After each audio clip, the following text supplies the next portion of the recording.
বিসিবির সর্বশেষ নির্বাচনে অস্বচ্ছতা ও অনিয়মের অভিযোগ ঘিরে গঠিত তদন্ত কমিটি তাদের প্রতিবেদন জমা দিয়েছে। তবে তাদের ডাকে সাড়া দেননি সাবেক যুব ও ক্রীড়া উপদেষ্টা আসিফ মাহমুদ সজীব ভুঁইয়া। এ বিষয়ে তদন্ত কমিটির প্রধান একেএম আসাদুজ্জামান গণমাধ্যমে বলেন, কাউকে অভিযুক্ত করে নয়, তারা নিরপেক্ষ অবস্থান থেকে তদন্ত করে রিপোর্ট জমা দিয়েছে। সাবেক যুব ক্রীড়া উপদেষ্টা আসিফ মাহমুদ সজীব ভুঁইয়াকে তারা চিঠি লিখেছিলেন, তাকে অভিযুক্ত করার জন্য নয়, বরং বক্তব্য শোনা এবং উনি কিছু বলতে চান কিনা তা জানার জন্য। উনাকে সময় দিয়েছিলেন এবং অপেক্ষা করেছেন, কিন্তু সজীব ভুঁইয়া তাদের কাছে আসেননি।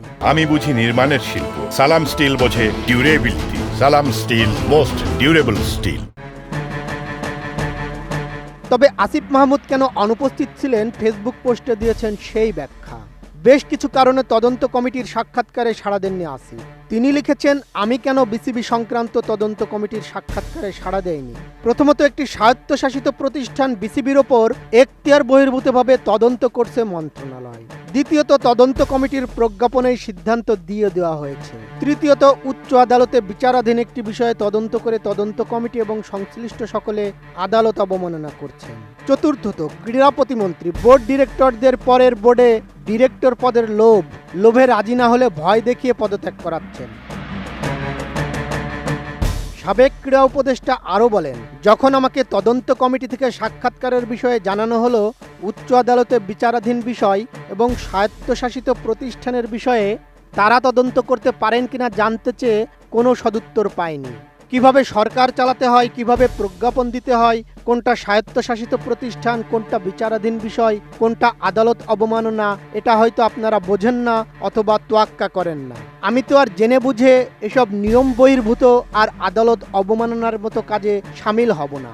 এজন্যই বিসিবি সংক্রান্ত তদন্ত কমিটির সাক্ষাৎকারের নোটিশে আমি সাড়া দেইনি। গত বছর ৬ অক্টোবর যখন বিসিবির নির্বাচন হয়েছিল, তখন অন্তর্বর্তী সরকারের হস্তক্ষেপ ও নানা অনিয়মের অভিযোগে ঢাকার ক্লাব সংগঠকদের বড় একটি অংশ নির্বাচন থেকে সরে দাঁড়িয়েছিল। একই সঙ্গে তারা বয়কট করে আসছিল ঘরোয়া ক্রিকেট, যে কারণে এখনও বেশ কয়েকটি প্রতিযোগিতা মাঠে গড়ায়নি। জাতীয় নির্বাচনের মাধ্যমে নতুন সরকার গঠিত হওয়ার পর ক্রীড়া সংগঠকরা বিসিবির নির্বাচন নিয়ে আনুষ্ঠানিক অভিযোগ দেন এনএসসির কাছে। বদিউজ্জামান মিলন, এটিএন নিউজ।